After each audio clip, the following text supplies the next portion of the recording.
and welcome to this episode of Pardon Your French podcast. I'm Vanessa Shernock. I'm Stephanie Lauren. And we're here today with Lex Burrows. He's the owner and producer of O Coq Gin. We're going to have a little conversation with Lex today about his experience living in France and his experience starting up a distillery, running a bar, being a chef at a restaurant, basically everything he's ever done since he moved here. So I'm excited. Gin is my favourite subject, actually. Yeah, I mean, gin is like, it's had a proper blow up, hasn't it? Yeah. So we'll do what we always do, which is ask you how you ended up living in France. So I moved here in 2004 because my parents moved here a couple of years before I did to open a restaurant. So, I finished up university and came across to join them. And, I went to work in the restaurant. I started off,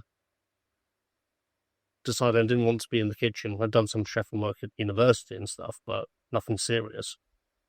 But after my first shift in the dining room where I dropped a carafe of wine behind the 90-year-old lady we think she was, I went straight into the kitchen and decided I'd rather learn from my mother and learn how to be a chef. Oh, nice. And actually, my first date with Simon was at the restaurant that your parents used to run. Oh, wow. Yeah, so it was really funny because you're not supposed to like go into restaurants in France. It's really bad etiquette to like go into a restaurant in France and then sit down and then look at the menu and walk out. Like, it's super bad etiquette, apparently. But what happened was there was a restaurant around the corner, and it was like a random day where not a lot of places seemed like they were open. And for whatever reason, Simon and I and two other guys, this was my first date with Simon, yeah. Okay. Simon and I and two other guys, Prith and Ben, we walked into this other restaurant, not ever having been in before, looked at the menu. The guys all saw there was no steak on the menu, and we're like, fuck this, let's go to Lex's. And so we walked around the corner, and like all the while, one of the guys with us was French. He was like, no, you can't do that, man. And he's like going up to the lady who runs this restaurant and apologizing profusely as we just like stroll out, because, you know, we saw the menu and we didn't like what we saw or whatever. And so then we went to Lex's. I got in a very slight disagreement about wine with your dad. Oh, dear. Yeah. Well, yeah. What? You didn't ask for any Californian wines? No, I didn't, but we let Prith, this was kind of where it all originated, obviously. You know your father well enough to know. He's Swiss, and so he thought that he's made a comment about Swiss wine because Prith was picking out the wine, and he was asking what everybody liked, and I was like, oh, I'm kind of partial to this because I'm from California, and Paul just like shook his head and was like, Californian wine is terrible. And I was like, oh. Get this American bitch out my restaurant. Yeah. See if I can goats her out nicely. We get on well now, though. Paul's lovely. So like I mentioned, is your dad's Swiss, your mom's Iranian. You hold both passports? No, I hold a Swiss passport. Swiss passport, no Iranian one. Do you hold a British passport as well? I used to. I'm still entitled to one. It's just that every time I need one, well, I want one, they tell me it'll take 3 months to process it. Oh, God. I've got to renew mine next, and I'm like, that's where you have the little This last one, it was great in that I was going away as a kid on a school field trip to Switzerland. And my passport had expired, British passport had expired. So we tried to renew it and they said 3 months. So that put the trip in jeopardy. My dad said, well, actually, you are a Swiss national as well. So we literally walked into the Swiss embassy in London and walked out 20 minutes later with a Swiss passport. Wow. 20 minutes. And then when that needed renewing, but while, I live in the UK, I've lived here all my life, I probably should have a British passport. Went down the route of maybe getting it renewed still, and they again said, it'll take 3 months. So I just walked back into the Swiss embassy and said, can I renew this, please? And 20 minutes later, I went back to collect a brand new passport. Yeah. My God. I mean, you don't really need a British passport, do you? It takes a bit longer now because everything now has to go back to Switzerland for the biometric data and everything else. oh, okay. It's still a great service. And you get ID cards, which that'll take a passport everywhere. Oh, nice. Yeah. Wow. I know. Switzerland, huh? God. Who'd have thunk? We salute you. I know. No, it comes from my grandmother. Because it was in the early 90s. The Swiss embassy phoned my dad up and said Switzerland's changed its inheritance laws of nationality. whereby you can now inherit your nationality through your mother, which you couldn't do before, apparently. All right. So they asked her, would you like Swiss nationality? And he said, oh, that'd be very nice. Thank you very much. Yeah. And they said, and they said, oh, would you like it for your children? And we went, well, absolutely. That sounds great. Yes, I do. Yeah. And then they said, would you like it for your wife? And my wife being Persian with an Iranian passport, which is not the most useful passport in the world, that seemed like a great idea. Yeah.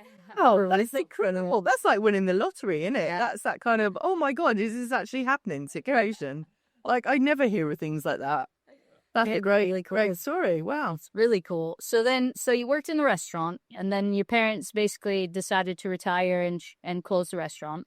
Well, so a year before parents retired, well, about a year and a half before they retired, I moved to Germany with my now wife, Linda. And while we were there, I studied distilling, and we came to the conclusion, okay, let's give this a proper go. So we were deciding where to go to open a distillery. We didn't really fancy staying in Germany, but the choice was really Ireland or France. And it seemed a lot actually easier to, bureaucracy-wise, believe it or not, to open one in France than Ireland. Wow. Well, it seemed to be lucky. Well, no, today it still actually is quicker and easier here than it is in Ireland. Wow. So, we came back and it was during COVID and everything, so came back and we knocked down, cleared out my parents' wood store barn at their house, and they very kindly had the place renovated for it to be used and everything. And we're now route to opening a distillery here in the lovely Dordogne. That's fantastic. So it was only like 4 years ago, or five years ago. You started the gin. Yeah. What? You probably saw him at his first ever. Yeah, I was at Longebow when I first moved here and went to the Christmas market, and I saw this gin, and I am an absolute gin lover. I used to get drunk on gin at my nan's house. She was terrible. Wonderful. And it was always with a great roast dinner. It was like best times. And I saw your gin, and I was saying that I saw it had like the ones with like gold flakes in and lights around it, and I was like, this is amazing. And I saw like a lavender flavour, and I've never seen anything, even in England, I've never seen anything like it before. Yeah. I was really impressed. Yeah, something we wanted to do was something different with the flavours, because gin is especially in the UK, it's a flooded market. But a lot of the flavours are the same. So we have got that are the same as other people. Like we have a rhubarb and ginger gin, and we have a blood orange gin. But things like one we sell a lot of is our cranberry gin. And I don't know about now, but at the time, we checked out on the internet and everything to see if there was another cranberry gin anywhere in the world. We couldn't find one. Wow. Great, though. And this cranberry it's like that tart flavor, and it seems like it would pair well, same way that ginger, it's like that bitingness kind of cuts in with the tonic, because you say you only drink gin with tonic. You don't do straight gin. I genuinely hate straight gin. Yeah, me too. It has to be tonic. Even when people want to taste it, and they're quite fancy people, and they think the best way to taste gin is to actually drink it neat. I don't understand it, because there's so many different botanicals and flavors in gin that if you have it neat, they're all still compressed. Yeah. If you have a mixer with it, even if you just put water with it instead of tonic water, if you don't want to change the flavor at all, it'll open the flavors. Yeah, open that bouquet up. But drinking it neat, you just get a hammer blood, and it's a bit overbearing. Yeah. Well, it's not going to reflect at all what you have as a long drink, unless you are intent on sitting there and drinking shots of neat gin, which a few of my customers do. Do they? Yep. Shots of neat gin. This should be why I don't like gin, because when I was a kid, not just neat gin. Yeah, when I was a kid, like I went to Ireland at 18 and went to duty free, and obviously in the US you can't drink till you're 21 legally. And so I went to duty free, and it was like 2 liters of alcohol for X amount of pounds, and so I bought a liter of whiskey and a liter of gin, and then obviously brought it home through customs. The guy let it slide through customs, and had like parties at my house where you're a teenager, so you're just gonna drink shots of whatever it is. So definitely drinking shots of London Dry gin. London Dry gin. That could explain my non-affinity toward the gin drug. Most people have got an experience with London Dry gin. Like, we used to have parties and water it down, like raid my mum and dad's like liquor cabinet Yeah. drink the gin with water, and then we'd fill your gin bottle back up with water. So, Yeah, but everybody does that, don't they? When I was at school, some kids broke into my locker and nicked a bottle of pastis. They put it back after they watered it down, but what they didn't realise was if you add water to pastis, it goes cloudy. So it was instantly recognisable.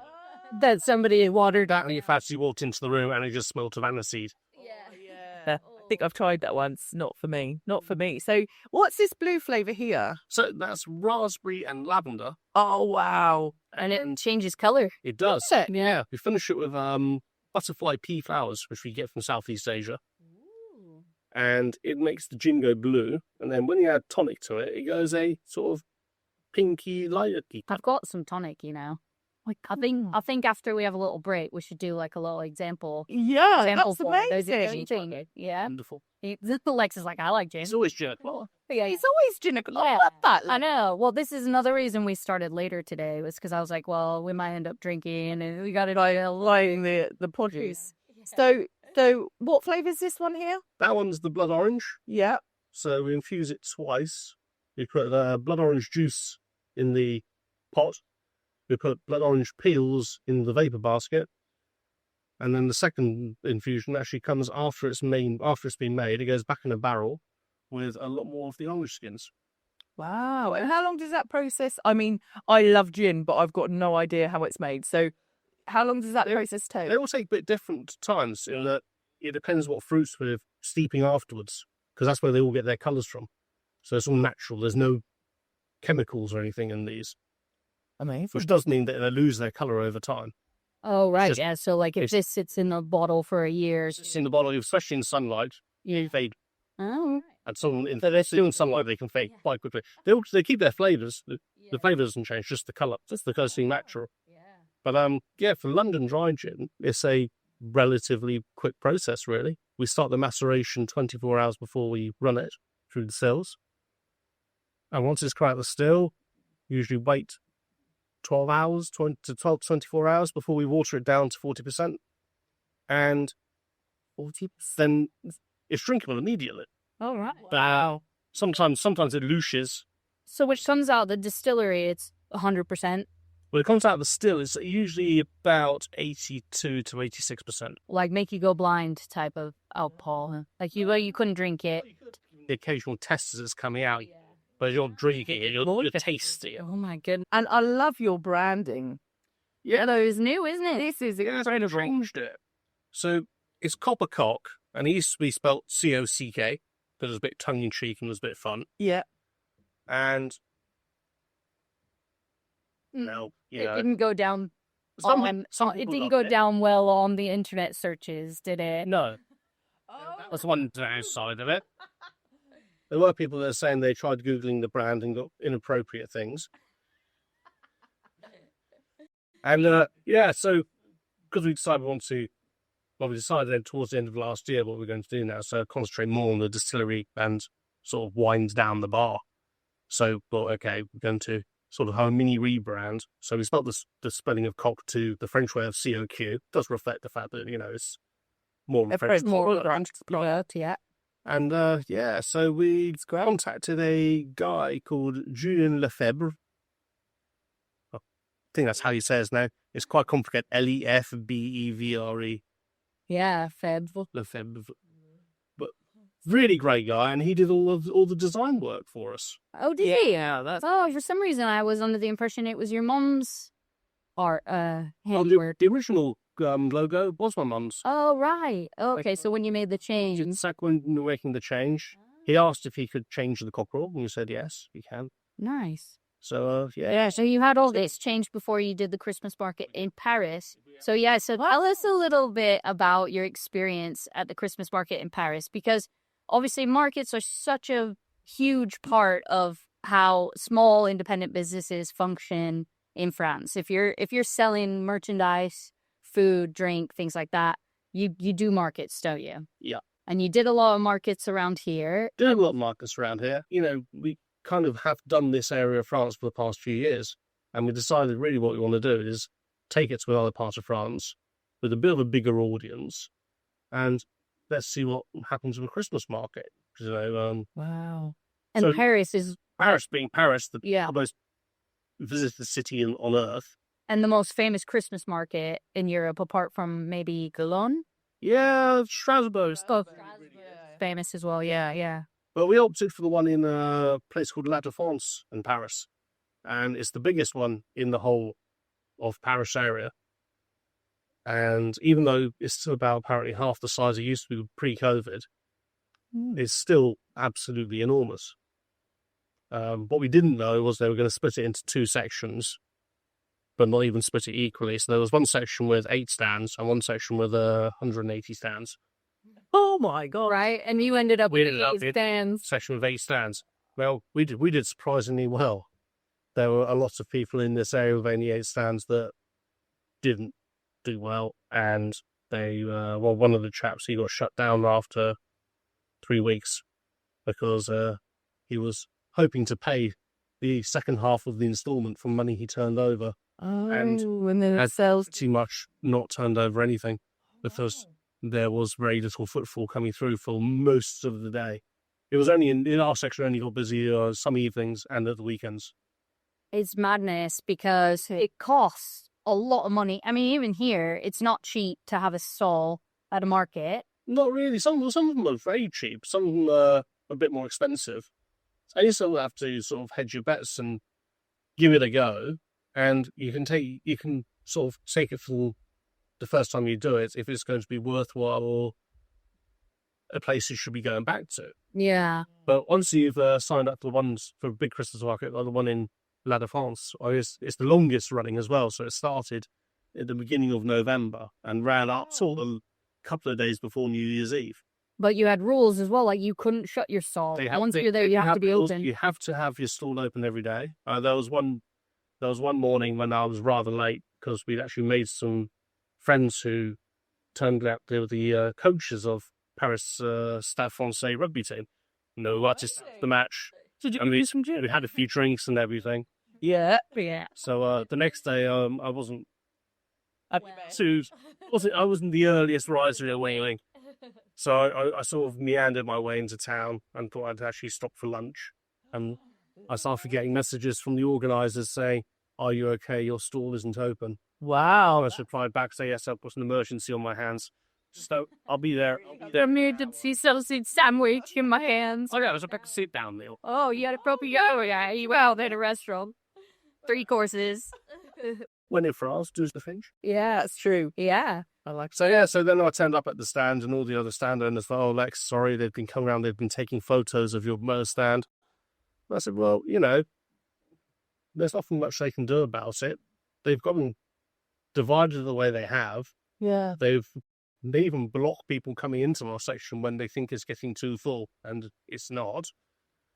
Wow, that seems It's a very strange, rules within it. Rule. Yeah, but to learn these things, obviously, we don't know any of these things about it. You think, oh, you just pay for a stall, and like it was a long time. You guys were doing a long time. Everything we do seems to be a learning curve, and we learn everything we do. Yeah. Yeah. Which is the same. Which is right. Yeah, it's the French way, isn't it? It is the You French. decide to do something, and then you have to learn everything about it, and then you turn around and do something different, and you then know nothing about it. You have to do the Course same. correcting here is a way of life, as most places. So I'm from the Charente, so I'm not from the Dordogne. So I don't really know Ribérac this way very well. So do you go to a local Ribérac? Is this Ribérac your town? It is. It's your town. So do you have a weekly market or something? So the Ribérac Friday Market is one of the biggest in the area. Oh, it's a Friday. Yeah. Friday mornings. Yeah. Did you feel like you were being pulled to the restaurant and the bar and then trying to do your gin? It was too much? It was a few months after they opened the distillery. My parents retired from the restaurant. Right. And my wife and I live above the restaurant. And we had a chat and we decided, it was a bit silly not to give it a go and have a bar because it'd be a great flagship for the distillery. Yeah. Now, having grown up basically in hospitality, do know what's entailed, but thought would be easier to manage it than it turned out to be, in that trying to do 2 things at the same time. Yeah. So for the past few years, the distillery got very neglected, and like what you did with it, we should have been pushing it more and going to places with it and concentrating on it.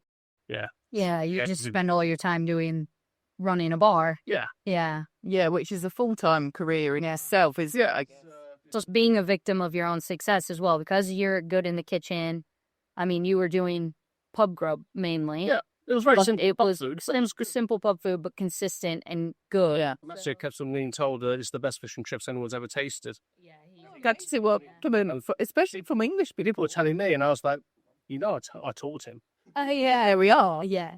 But he's gone now. So that was another thing about the bar, was like, you didn't want to go back in the kitchen. No. And the kid that you had trained up to cook in your kitchen has gone and gotten a really good job in. Well, he's still at catering college, but it was very handy for all the times he was on holiday. He could always come back to the bar, and we had an open door policy for him. Any time he wanted to come back, he could come back. He could. But because he's at catering college for this year, they want him to go away to a proper 5-star hotel environment. He's going to. So he's in Corsica. In course. Oh my God. Yeah. We were trying to get him to go to Ireland because, as we put it to him, the only thing he needs to really improve on is his English. So if he goes to Ireland, the food there's another level, and it's really, really, he'll learn a lot, and he'll learn the language. He's pretty good at But English. He's better than he lets on a lot of the time. But he did have this fear that he might not know who to talk to, how to talk to anybody, which is why he's very much settled in the end. He went to Corsica. Go back to the gin, because obviously I want to get my hands on this now. No. So, can you buy it from supermarkets, Lex, or? Not at the moment. We're going to start talking to some local supermarkets. Yeah. We're going to talk to some. In my local Lidl, please. We're working to try and get it onto Amazon. Yeah. It's not as easy as it Seems. seems. Is that because of alcohol?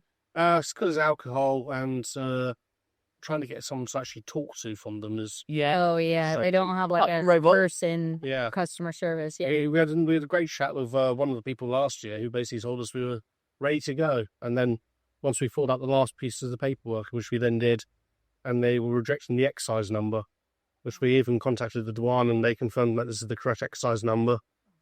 But their computer program at Amazon was saying it's not, and we could never get past that. So now we're going to rebranded everything. So the trademark for the new brand is in the process of going through. So once that's actually Got to restart. reset and everything, then we can start everything again in with it. And then once you have it on Amazon, you could buy it in the UK on Amazon. It'll be down to Amazon. They tend to ship between their warehouses across Europe. Oh, nice. So yeah. So what if you were in the UK and you want to get a hold of some copper pop gin? What would you do? At the moment, you can come see us or our website, which is going back live soon. You can go on that. And what's the web address for your website? So coppercock, spelled with Q.com. Perfect. Amazing. Easy. Yeah. Simple. That's easy to remember. Yeah, exactly. So people say if they were having a birthday party, would they come to your distillery to like buy bottles or? Yep. I mean, there's people that actually phone up and say, but they've got a certain amount they might order. We drive around to the house and drop it off. Oh, right. Okay. Yeah, we're going to do more open days and things with the distillery for people to come and see the stuff, because the stills are beautiful pieces of equipment. It's always nice to go to where it's actually made and you can see some of the process going on. And I would definitely be up for a tour, Lex. Like I went to a vineyard near my house, and we had a tour, and of all the like Pinot, how they make Pinot, and then they've got a really cool shop, so you could go and like taste some and buy your produce there. I think that is one of the beautiful things about France, that you can actually go and see how it's made, meet people. And people love to know about the process of things, not just the end product. Yeah. I think people are really interested in that. Yeah. we're pretty proud of our process and that we don't use any chemicals or anything. Yeah. It's only from natural ingredients. So, And do you buy all your ingredients that you were saying, was it sugar, something? butterflied PFAS. So you import those? we tend to get through quite a lot of them. So Yeah. we haven't found anybody that can basically keep up with supplying us. So we have several people that we contact, Yeah. one after the other. Oh, And- in France? No, Oh, I right. haven't found anyone. We tried to grow them ourselves. I was going to say, that was what it's We spent quite a lot of money on about 6 seeds, and it just didn't work at all. But it's something we will try again. Yeah, I'm amazing if you can grow things A lot yourself. all of the botanicals we use, so all the lemons and limes and oranges, all the peels, we peel them, we dehydrate them. The gingers we cut up, we dehydrate. The iris root, we do the same. Yeah. So a lot of stuff we can do ourselves. And the other things, we had an idea of going down the route of, buy whatever we can locally. Yeah. And we would do if we could find it. But for everything else, we buy the best quality we can possibly find anywhere in the world, as long as it's going to be the best we can get. Yeah, absolutely. It's quite exotic, some of the stuff, though. Like ginger might not be able to get that. Look, rhubarb you probably could get locally, because rhubarb seasonal. Buy it from some people in the market. Yeah. Find it. Blood oranges, same again, not really a local product. Well, We get all those from Spain. Yeah, yeah. The cranberries, they come usually from North America. Yeah. There's a bit of you in there. Some cranberry bogs. Any English? No. By North America, I did mean Canada. Oh, yeah, but Canada, it's like the north of the U.S. is definitely where the cranberry bogs are, so it makes sense, Canada and US. There's actually a supplier we used last year from Poland. Oh, wow. Cranberries, which was a new thing. Cool. And they were really good, and we definitely use them again. Do you get to go and visit any of these places? No, I haven't yet. It'd be a nice thing to do in the winter time is go off to some of these more exotic places and get some rays. But the knowledge that you have and the experience and the fact that you do it all yourself, no chemicals, the way the world's going now, I would honestly start doing a podcast about your product. I'll just come and see you. Or come and see us. Yeah. Come be on the... So, on a summer's day, a gin and tonic with some ice cube is just... So, I mean, I'm a normal drinker. I have gin, tonic, and ice cubes. Is there anything, maybe a little umbrella if I'm feeling really fancy? Well, I mean, we've got... These are quite popular in cocktails now, aren't they? The dry... So these are some of the dry fruits we do. And, you can stick one of those in the glass. It does add a essence and a flavour. And it looks great. Did you just say cocktails? Yeah. And so what kind of cocktails do you... The favourite one I used to make was the blue one. Was based on a Tom Collins, because we had used blue gin. We called it a Blue Collins. So it was literally the gin, lemon juice, sugarcane syrup, and soda water. Sounds yummy. Actually, that sounds way better to me than a gin and tonic. Yeah, I'm not a tonic fan, and then because they're not tonic water. No. You like tonic, you drink it. Yeah, I drink it just like that sometimes. Yeah, no, it's so bitter, isn't it? I'm not a great fan of tonic water on its own. Yeah. No, I sometimes, because I'm always in the car legs or driving somewhere, when it's a hot day like this, I'll have a tonic water and pretend it's a gin. While you're drinking. You do non-alcoholic gin? No, that's something we're actually still working on. Do that and write my name on the working on it, because it's a bit harder to make than actually gin. Because it's the alcohol that helps strip the flavours and the essences out of the fruits, as out of the rest of the botanicals. Yeah, it's like the solvent. Alcohol is the solvent for the flavours, for the oil. Yeah. A few of the non-alcoholic gins I've tried have just been really terrible things. Right, yeah. They haven't had much bearing on gin. It's just been really the different gin products. And I think, if you're going to go down that road, and I actually do think, I know we're in France and everyone drinks and blah, blah, blah, and it's, but I, being somebody that drives all the time, I really go to a lot of parties, but I can't drink. So that kind of product, I'm always scouting for so I can feel like I'm being sociable, but no alcohol at all. But if you come up with that, I'll be your first customer. It's hopefully something we'll crack in the next couple of weeks. Oh, that quick! We haven't What's my birthday? We have been working on it for a few years. It's just trying to get it right. Yeah. It's to a consistent level. And I think that's the thing, isn't it? You just see a bottle and it's obviously not miraculously produced itself. There's so much research and trial and error, I guess, that goes into these kind of products. Oh, yeah, we have done a lot of trial and error. Well, I mean, one of the things that we were going to talk about, or I wanted to ask you, was about the the rules for starting the distillery. It's not, you can't just magic up the rights to open a distillery. It took a lot of paperwork. Yeah, there was quite a lot of paperwork involved. Yeah. So we had to approach the douane, which are the Customs and Excise authorities, and was their office of Bergerac. They're actually extremely helpful. And you have to approach them because you import the raw alcohol. No. So even if you made the raw alcohol yourself, they are part of Absolutely. customs. So we have a computer system to use from them. So we buy the neutral spirits to make the gin from. Which is what all companies do. Every gin distillery does in the world, because it's the neutral spirits that you need. And in a small distillery our size, we wouldn't be able to produce the quantities and the purity of having zero flavour, zero taste in such huge quantity as the massive distilleries that literally just make alcohol for distill. And so it's the same alcohol, not just for gin, but like, say, the Grey Goose vodka or Belvedere, they buy the same alcohol that you buy. Some of them do. Wow. And then they distill. Same people that we buy from. Yeah. The same product. And I didn't know this either.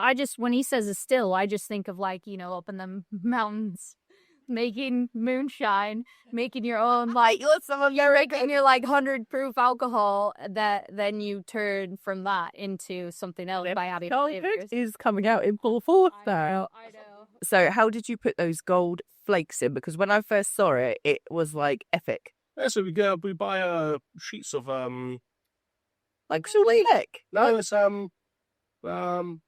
gold Leaf. Gold leaf, that's the word. It's gold leaf. So it's pure gold, and it's pounded extremely flat, so it's thinner than paper, and it's really, really fragile. Yeah. So what we do now actually is we put it in a blender with a little bit of the with just a bit of the gin, but not too much of it because we don't want to bruise the alcohol. And then we divide it up into a bigger batch, and then That's amazing. It's when I saw it, it took my breath away. What does bruise the alcohol mean? well, you can sort of tasty bruise the flavours. So by blending it. So when you make your cocktail in a cocktail shaker, if you over agitate it, you're going to damage the flavour. Oh, right. So there's actually quite an art to cocktail making. There is. When I was at Longevo, I met a mixologist, and oh my God. I think it's one of the greatest titles in the world. A mixologist. As you know, like how much money he made from it. And I was like, what? Yeah. And he travels literally around the world teaching people how to make like the best cocktails and stuff. And in the short time that I'd met him, his information was incredible. And he blew me away. And I was like, that's amazing because he's focused on that one thing and becomes such an expert. Yeah. He's in such high demand everywhere. And I think you would take, I mean, I never got to visit the Copper Cock. I'd heard about it, even from the Charente. I thought from the Charente, like half an hour away. But I heard about it. You had an incredible reputation, and I never got to come over this way. But I think your product is just amazing. I know everyone asks this question in a podcast or something, but I think it's relevant for the fact of where do you see your business going in the next few years? Like, what are your next goals? Because you've done so well already. Well, sky's the limit, really. Yeah. I mean, now it's just concentrating solely on this. Yeah. We plan to expand to sell a lot more products and increase the variety of things we sell. Yeah. I think that's great. So how many different flavors have you got in total? I think we're up to about 8 different gins. Oh. And then are you still making rum? Oh, we're still working on the rum. I'm still working on schnapps. Oh, I think you did so. His rum's quite nice. I think it tastes like apple pie. It's quite heavily spiced rum. Yeah. Oh, nice. Spiced rum, but to me, it's like, it's not strong. It's not like in your face strong rum. It's just lovely. The first one we ever tried to make, poured the molasses, fermented them, ran it through the stills, then spiced it. Some friends came round, we gave them a little taster of it, and I don't know if we're allowed to swear in this. Yeah. Yes, one of my friends simply responded as he started coughing, "You can't fucking sell that." You've got a very good honest friend there. Yeah. Then as over the next couple of weeks, as more people tried it, we had basically started making a list because we had this idea. We want to put all the things people said about it on the bottle. On the bottle. You will say, "You cannot fucking sell this. It tastes like Christmas. Yeah. I don't like rum. But I like this. No, No, I don't like rum. But no, I mean, I might have said that. I was like, no. I bet I was. It tastes like Christmas mud in my mind, but also No, that's it the was thing. the It's like first you one. couldn't do your rum seasonal. You know, it's like you could sell it year round, but then just do a different packaging for Christmas. You know, Yeah. One chap who had a bit of few too many drinks before he even arrived to try it, did say, this is the strangest gin I've ever had. Really? because he thought it was gin. It's rum. I think the strangest gin I've ever had is like, mate, Oh dear. Don't you before you arrive is the lesson learned. knowing what you're drinking is definitely key to understanding the flavor. Yeah. Like, you know, blind taste test. Now we are very much refining it, and we're getting it down to the fine arts that it is. I think you've got an amazing product here. I love everything about it, Lex. You've done amazingly well. Like, if I was looking for you on social media, do you have a social media? Yeah, so we have a Facebook account. Yeah. I'm not exactly the most tech-savvy person in the world. My IT specialist is my wife. Constitutes what everyone actually thinks. Linda does have her own job. And everything I do with like the bar and the distillery, that's Linda's free time she uses. She To donates. you, Lex. What a wife. Yeah. Yeah. Yeah, she does a good job. What a fucking lady. Yeah. I love that. Oh my God. Thank you so much for your time, Lex. Absolutely. Yeah. Like, it's been really interesting, and I love to learn about things that I really adore, which is gin. Would you come back on? Absolutely. So next time I'll get you guys to come to the distillery. Yeah, So see works to do on the place, so replace some bits of floor and stuff before anyone can come in there. yeah, and then maybe advertise some like tours and stuff, and obviously your non-alcoholic gin will be there ready, waiting for me. Be ready. Yeah, I'm excited for everything that you've done. I think you're an incredible guy, and you've done an incredible job. And Very much. hats off to you, Lex. Same to you guys, because this podcast has become extremely popular. Isn't it weird, Lex? 2 weeks ago, Linda and I were in Arna touring around the place, and we didn't have the radio, and we had half of your French. That's so that is really cute. It's awesome. If we could come up with a pardon your French cocktail. So I love alcohol, but I don't know how to mix it and make it taste good. You've got a much better idea and understanding than I have, and obviously you're an expert, so maybe between us. Ooh, we could We work on something like that. Yeah, that would be amazing. So yeah, that would cool. A pardon your French cocktail Yeah. available in like bars and restaurants in the area, I think would be absolutely epic. For a French person to walk up to the bar and say, I would like you pardon you are French. But That's a good idea. He's very good. He's very good at his French accents. We've got to say goodbye. So, thank you so much for watching this episode of Pardon Your French podcast. If you're enjoying the podcast, think about that gin cocktail that we're discussing. Give us some ideas, and like and subscribe and follow us on Instagram and Facebook and TikTok and YouTube. yeah, it's subjects that we're touching on obviously do hit home with you guys, but if there's any other subjects that you'd love to discover about France, if you're not living here and you want to, or if you live here and you think, actually, I'd love to know more, just let us know. Yeah. Jump on that. We'll find the expert, like we found Lex. Tune in. Bring to you. Thank you. Thanks so much. Bye.